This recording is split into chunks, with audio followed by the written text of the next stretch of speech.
Halo, selamat malam bagi kita semua. Saya atas nama Tio Purba, NPM saya 0211900078. Adapun saya ingin menjelaskan beberapa pertemuan, yaitu pertemuan pertama dan pertemuan ketiga. Dosen pengasuh yaitu Bapak Fahmi Ajismanto, Eskom, Mkom. Kita mulai pada pertemuan pertama. Yang pertama itu apa itu keamanan, apa itu informasi, apa itu manfaat keamanan, dan secara umum contoh keamanan. Ancaman terhadap keamanan sistem. Sistem informasi yang modern selalu berada pada kerentanan dan penyalahgunaan. Kita baca,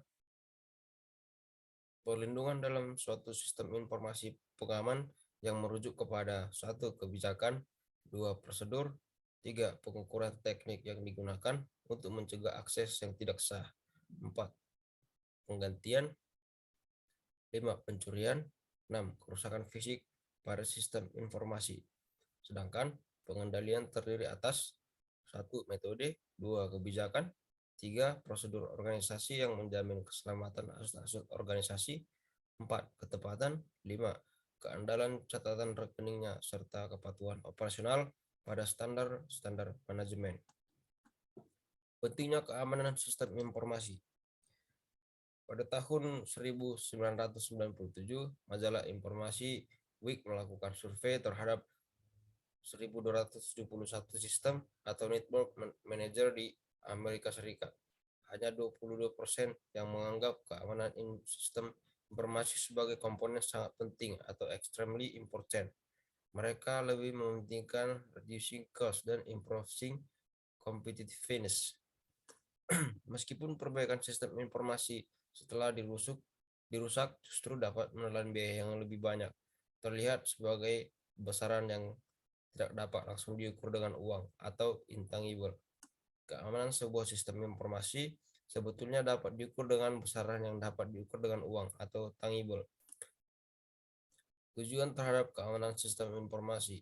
Perusahaan memiliki sederetan tujuan dengan diadakannya sistem informasi yang berbasis komputer di dalam perusahaan.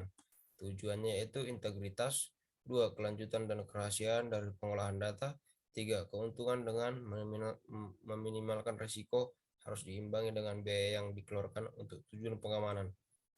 Kemudian reputasi organisasi akan dinilai masyarakat apabila dapat diyakini oleh 1. Integritas atau informasi, 2. Kerahasiaan atau confidentiality, 3. Ketersediaan atau availability atau informasi. Kemudian aset.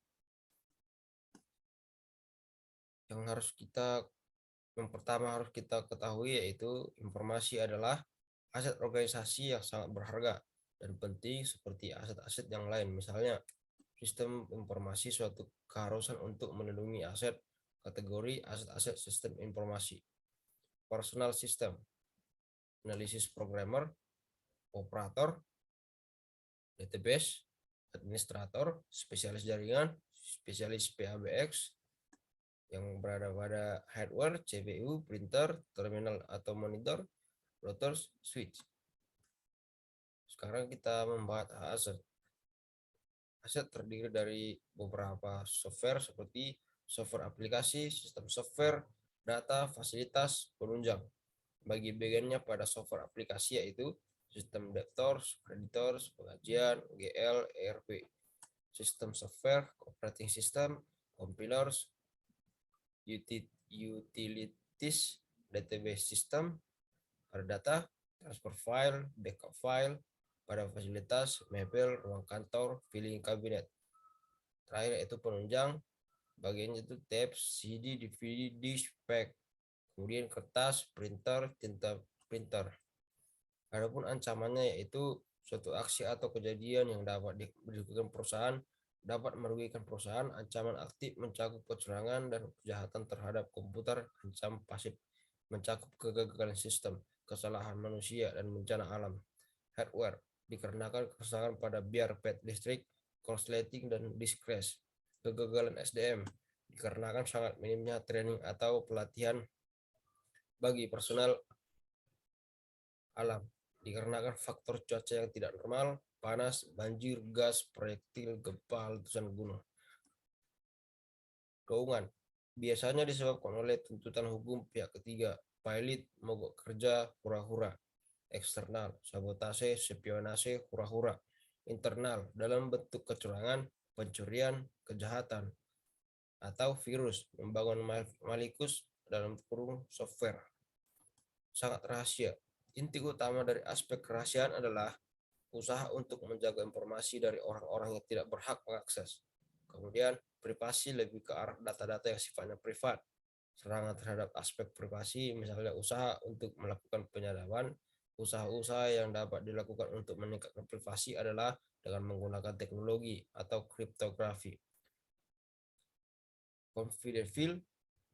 Konfidensial. Apabila informasi ini disebarluaskan, maka ia akan merugikan privasi perorangan, merusak reputasi organisasi. Kemudian restricted. Informasi ini hanya ditujukan kepada orang-orang yang tertentu untuk menolong bisnis organisasi. Internal use. Informasi ini hanya boleh digunakan oleh pegawai perusahaan untuk melaksanakan tugasnya. Dan terakhir yaitu public. Informasi ini dapat diperluaskan kepada umum melalui jalur yang resmi. Kita kembali langsung ke pertemuan yang ketiga.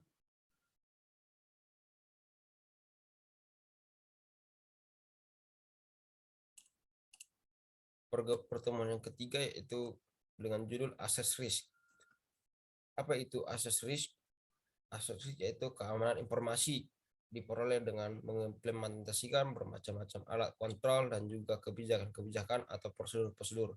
Langkah awal organisasi harus mempelajari dan terlebih dahulu harus mengevaluasi semua risiko yang akan dihadapi dengan komputerisasi pada perusahaan tersebut. Jenis-jenis informasi. Terminologi jenis informasi paling sedikit akan menyangkut arsip elektronik meliputi software file, data file atau database. B. Dokumen dalam bentuk kertas meliputi dokumen yang dicetak di atas kertas, dokumen yang ditulis dengan oleh tangan, foto, gambar, sketsa. C. Rekaman video dan rekaman audio. D. Komunikasi, percakapan melalui telepon atau HP, percakapan tatap muka, percakapan atau pesan melalui email, pesan melalui fax, pesan melalui video, pesan instan SMS. Risk. Berikut jenis impact yang menyangkut pada saat menganalisa risiko. Yang pertama, kerugian atau revenue.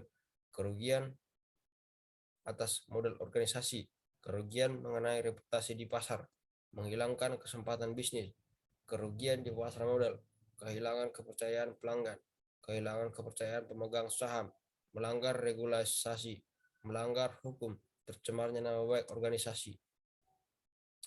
Risk terdiri dari 3 bagian yaitu ancaman, vulnerability, dan impact. Analisis risiko. Risk analysis merupakan cikal bakal pembuatan kebijakan keamanan sistem dari setiap organisasi.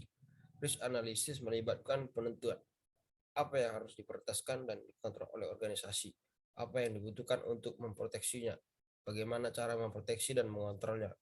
Yang terakhir itu prioritas.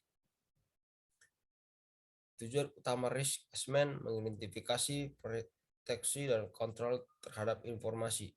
Pada saat risk assessment akan ditemukan banyak bagian abu-abu atau gray area atau bidang yang tidak jelas jenis kontrol apa yang cocok untuk diterapkan. Contoh gray area, penggunaan multimedia message service boleh dikatakan pada saat ini semua orang memiliki telepon genggam dengan built-in kamera yang dapat dikategorikan sebagai ancaman. Pemilik dapat merekam informasi rahasia terutama rahasia manufacturing atau pertahanan informasi tersebut dapat dengan mudah dikirim dengan organisasi melalui mobile network. Pada saat penentuan kontrol, banyak faktor yang harus dipertimbangkan, termasuk peraturan pemerintah yang menyangkut bisnis perusahaan yang digeluti. Harus disadari juga bahwa setiap kontrol dibutuhkan persyaratan yang akan ditetapkan yang akan membutuhkan waktu dalam pelaksanaan response time dan penambahan biaya. Risiko harus dikelompokkan dalam tingkat kepentingan dan dampak kerusakan yang diakibatkannya. Faktor penentunya adalah pertama, perkiraan risiko kehilangan sumber daya atau dengan sengaja atau tidak sengaja. Perkiraan pentingnya sumber daya atau apa impactnya. Kategori yang harus dipertimbangkan untuk mengestimasikan ancaman terhadap keamanan sistem. Yang pertama, hardware, software, data, manusia, dokumentasi, persediaan. Baik, sekian penjelasan keterangan dari saya pada mata kuliah pengantar keamanan informasi. Saya ucapkan terima kasih.